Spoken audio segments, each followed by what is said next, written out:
Good morning guys. तो चलिए start करते हैं आज की रिवीजन क्लास। देखिए हमारा पहला प्रश्न क्या है। मृदा स्वास्थ्य कार्ड योजना ये कब शुरू हुई थी? 19 फरवरी 2015 में। और पूछे कहाँ से? तो राजस्थान के श्री गंगानगर जिले के सूरतगढ़ से।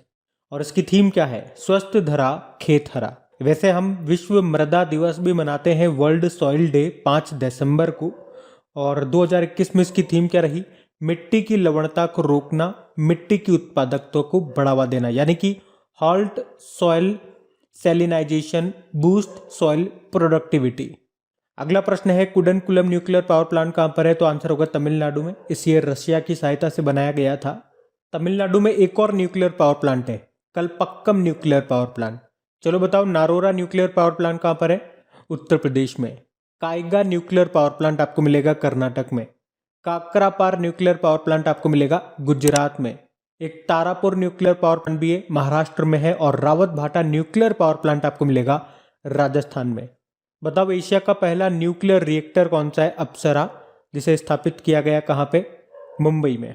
और अगला प्रश्न है, फेडरल बैंक के सीईओ का नाम क्या है? श्याम श्रीनिवासन। फेडरल बैंक जिसका हेडक्वार्टर मिलेगा आपको केरल में। इसकी टैगलाइन होती है योर परफेक्ट बैंकिंग पार्टनर।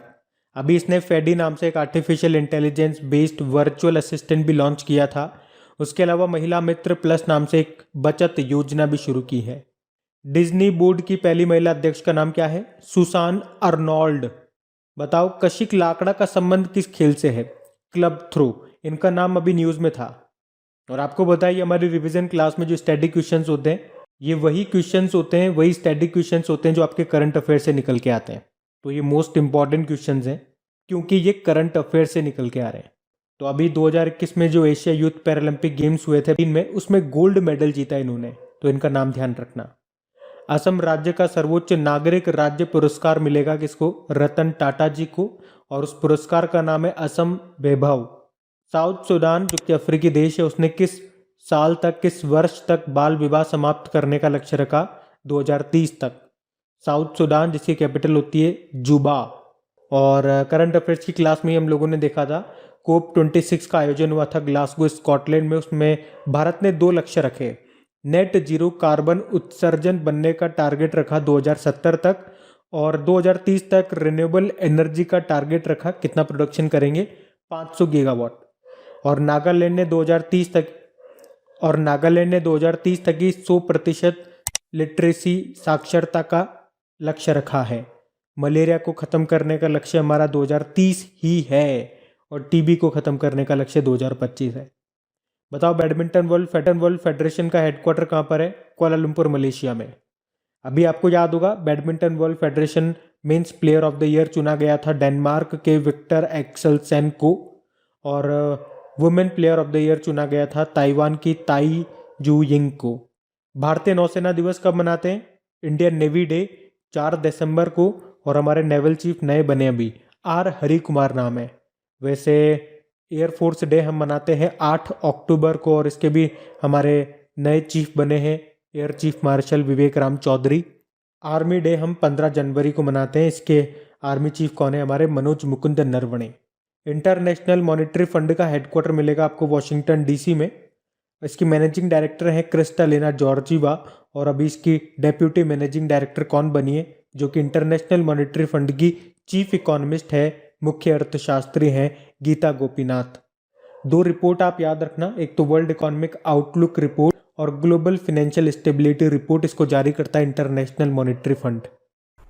और हाँ गाइस, अनअकैडमी आपके लिए लेकर के आया है बढ़िया बैचेस, ताकि आपकी तैयारी हो एकदम पक्की। तो आज ही सब्सक्राइब करें अनअकैडमी प्लस। देखो, आपको बैचेस बिल्कुल बेसिक से लेके बिल्कुल हाई लेवल तक मिल जाएंगे। और जितने भी बैचेस हैं, जितने भी कोर्सेज हैं, उनमें आपको डेडिकेटेड डाउट सेशंस भी मिलेंगे। तो ये एक ऐसा मौका है जहां पे आप एडुकेटर्स के साथ लाइव इंटरेक्ट करके अपने डाउट्स को क्लियर कर सकते हैं। और इसी सब्सक्रिप्शन में आपको मॉक टेस्ट भी मिलेंगे, डिटेल्ड एनालिसिस और एक्सप्लेनेशन के साथ।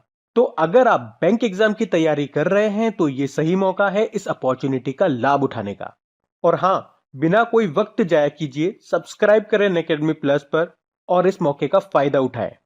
तो करना क्या है? बेसिकली बिना कोई देरी किए जाइए और अनअकैडमी प्लस का सब्सक्रिप्शन ले लीजिए। और हां, सबसे इंपॉर्टेंट बात, मेरा कोड इस्तेमाल करना मत भूलिएगा। कौन सा? Crack exam 10। क्योंकि इसे यूज करते ही आपको 10% का इंस्टेंट डिस्काउंट मिल जाएगा, आपकी फीस कम हो जाएगी। तो जितने भी इंपॉर्टेंट लिंक्स हैं आपको नीचे डिस्क्रिप्शन में मिल जाएंगे, वहां जाकर के आप इसे चेक कर सकते हैं और इनका फायदा उठा सकते हैं। चलिए डेज की बात करते हैं। विश्व शाकाहारी दिवस ये हम मनाते हैं 1 नवंबर को। एक वर्ल्ड वेगन डे भी होता है, ये तो वेजिटेरियन डे हो गया, एक वर्ल्ड वेगन डे भी होता है जो कि 1 अक्टूबर को मनाया जाता है। विश्व सुनामी जागरूकता दिवस ये 5 नवंबर को मनाते हैं। देखो इसी के साथ मैं आपको बताऊंगा एक विश्व समुद्र दिवस भी होता है, वर्ल्ड मैरीटाइम डे, जो कि सितंबर के आखिरी गुरुवार को मनाया जाता है, यानी कि इस साल हमने 30 सितंबर को मनाया। और नेशनल मैरीटाइम डे होता है जो कि 5 अप्रैल को मनाया जाता है। और वर्ल्ड साइंस डे कब मनाते हैं? 10 नवंबर को, जिसकी थीम क्या रही? Building climate ready communities. एक वैसे नेशनल साइंस डे भी होता है जो कि 28 फरवरी को मनाते हैं। राष्ट्रीय कैंसर जागरूकता दिवस कब मनाया जाता है? तो आंसर होगा 7 नवंबर को। एक वर्ल्ड कैंसर डे भी होता है जो 4 फरवरी को मनाते हैं। अगला प्रश्न है राष्ट्रीय शिक्षा दिवस, नेशनल एजुकेशन डे, जो कि 11 नवंबर को मनाते हैं। तो भारत के पहले हमारे शिक्षा मंत्री थे मौलाना अबुल कलाम आज़ाद, उनकी जयंती को मनाया जाता है ये। एक इंटरनेशनल एजुकेशन डे भी होता है वैसे, जो कि 24 जनवरी को मनाया जाता है। 24 जनवरी को तो नेशनल गर्ल चाइल्ड डे भी होता है। विश्व निमोनिया दिवस 12 नवंबर को मनाते हैं। लोक सेवा प्रसारण दिवस यानी कि पब्लिक सर्विस ब्रॉडकास्टिंग डे, ये भी होता है 12 नवंबर को। अंतर्राष्ट्रीय सहिष्णुता दिवस ये होता है 16 नवंबर को। और पहला ऑडिट दिवस इस बार हमने मनाया 16 नवंबर को ही। तो पुराने महीने के करंट अफेयर्स का रिवीजन करेंगे।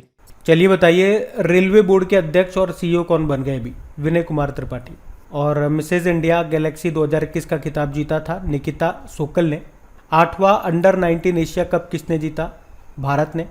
श्रीलंका को हराया था, ये दुबई में हुआ था। बैंकिंग ग्राहकों को एटीएम से प्रति लेन देन कितने का भुगतान करना होगा? तो आंसर होगा अब 21 रुपये का। पहले 20 रुपये था, अब 21 रुपये हो गया। अच्छा मुझे बताओ, अगर आपके पास आपके बैंक का एटीएम कार्ड है तो खुद के बैंक एटीएम से कितने ट्रांजैक्शन फ्री है आपके? 5। और दूसरे बैंक के एटीएम से 3 फ्री है महीने में। किसे बारबाडोस में भारत के अगले उच्चायुक्त हाई कमिश्नर बनाया गया? एस बालाचंद्रन को। बारबाडोस जिसकी कैपिटल ब्रिज टाउन है, करेंसी है बारबाडोस डॉलर, प्रधानमंत्री मिया मोटली, फिर से बन गई। 2 शीतकालीन ओलंपिक स्पर्धाओं के लिए क्वालिफाई करने वाले पहले भारतीय कौन बने थे? आरिफ खान बने थे। अभी बीजिंग ओलंपिक में एकमात्र भारतीय खिलाड़ी थे, यही इन्होंने ही पार्टिसिपेट किया था। जम्मू कश्मीर के स्कीयर हैं ये। किस भारतीय गेंदबाज ने विदेशी धरती पर 100 विकेट पूरे किए? जसप्रीत बुमराह ने। और अमेरिका की गोल्डन गर्ल के नाम से प्रसिद्ध अभिनेत्री का निधन हो गया, यानी कि बेट्टी वाइट।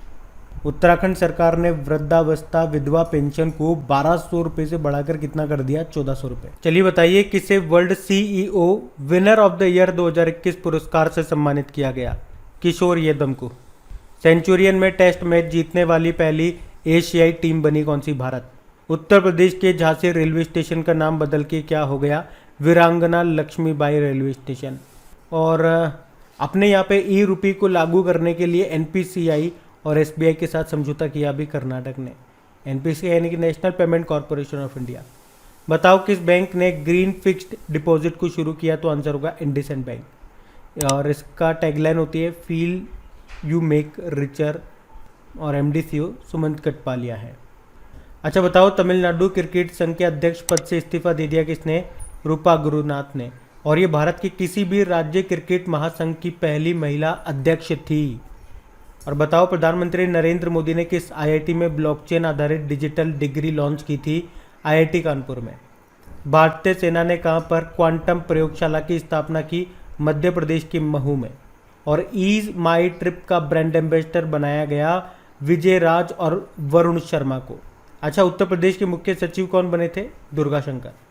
और 26वां all India federation cup carrom tournament को जीता था रश्मि कुमारी ने। तो चलिए अभी कल के करंट अफेयर्स को रिवाइज करते हैं। आपको बताना है आईसीसी T20 वर्ल्ड कप 2024, इसका आयोजन ये कहाँ पे किया जाएगा? तो आंसर होगा वेस्ट इंडीज़ और यूएस में। और आपको याद होगा अगले साल 2023 में आईसीसी मेंस वर्ल्ड कप ये भारत में होंगे। और अभी 2022 में आईसीसी वुमेन्स वर्ल्ड कप ये न्यूजीलैंड में हुए, जिसको ऑस्ट्रेलिया ने जीत लिया 7वीं बार। अभी ऑस्ट्रेलिया ने किसको हराया? इंग्लैंड को।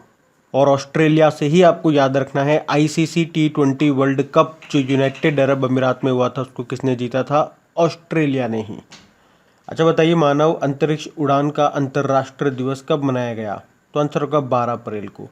और 12 अप्रैल को ही क्यों मनाते हैं? क्योंकि अंतरिक्ष में जाने वाले पहले व्यक्ति थे यूरी गागरिन। ये USSR के थे। कब गए थे? 12 अप्रैल 1961 को। इसीलिए 12 अप्रैल को मनाते हैं ये दिन। किसे पहले लता दीनानाथ मंगेशकर पुरस्कार से सम्मानित किया जाएगा? बड़ा इंपॉर्टेंट प्रश्न है ये। आंसर होगा नरेंद्र मोदी। और लता मंगेशकर जी आप जानते हो भारत रत्न वो मिला था इनको 2001 में। और अगर आपसे पूछे और किस देश का सर्वोच्च सम्मान इनको मिला था तो आंसर होगा फ्रांस, जिसको कहते हैं लीजन द ऑनर अवार्ड। और लता मंगेशकर जी के नाम पे संगीत अकादमी और संग्रहालय ये बनाया जा रहा है इंदौर में। चलिए बताइए, कौन 2026 के जो राष्ट्रमंडल खेल होंगे यानी कि कॉमनवेल्थ गेम्स होंगे उनकी मेजबानी करेगा? तो आंसर होगा विक्टोरिया, ऑस्ट्रेलिया का विक्टोरिया। और 2022 के जो कॉमनवेल्थ गेम्स होंगे ये इंग्लैंड के बर्मिंघम में होंगे। और इस बार इसमें T20 क्रिकेट को भी शामिल किया गया है, लेकिन याद रखना वुमेन्स क्रिकेट टीम ही खेलेगी, मेंस टीम नहीं खेलेंगी। अगला है 2018 के लिए कितने कलाकारों को संगीत नाटक अकादमी फेलोशिप पुरस्कार प्रदान किए गए? तो आंसर होगा 4 को। और ये प्रश्न मैंने आपको अच्छी तरह से समझाया भी था। अगर आपने कल का करंट अफेयर्स का वीडियो नहीं देखा तो वो आप ज़रूर देखना, वहाँ पे मैंने आपको डिटेल में समझाया है। ये रिवीजन वाला वीडियो इसलिए यहाँ पे हम डिटेल में बात नहीं करते हैं, चर्चा नहीं करते क्वेश्चन की। हम क्वेश्चन देखते हैं और डायरेक्ट आंसर पढ़ते हैं। अब बताइए, कौन UPSC के नए अध्यक्ष बन गए? मनोज सोनी बन गए। और मनोज पांडे ये नए आर्मी चीफ हैं आपके। राष्ट्रीय सुरक्षित मातृत्व दिवस, नेशनल सेफ मदरहुड डे, ये मनाया जाता है 11 अप्रैल को। और किस राज्य के कांगड़ चाय को यूरोपीय आयोग के द्वारा GI टैग मिलेगा? तो आंसर होगा हिमाचल प्रदेश। और वैसे भारत ने इसे 2005 में ही GI टैग दे दिया था। बताइए, किस राज्य के मुख्यमंत्री ने 1064 एंटी करप्शन मोबाइल एप्लीकेशन नाम से एक भ्रष्टाचार विरोधी मोबाइल एप्लीकेशन को लॉन्च किया? तो आंसर होगा उत्तराखंड। और बताइए, अभी चर्चा में रहा था HD1, ये क्या है? ये एक आकाशगंगा है, गैलेक्सी है। और इसकी खास बात क्या है? ये अब तक खोजी गई जितनी भी गैलेक्सियाँ हैं उनमें से सबसे दूरी पर है ये। तो गाइज़, ये था आज का आपका करंट अफेयर्स का रिवीजन वाला सेशन अच्छा लगा है तो प्लीज़ लाइक करके शेयर ज़रूर कीजिएगा। Thank you.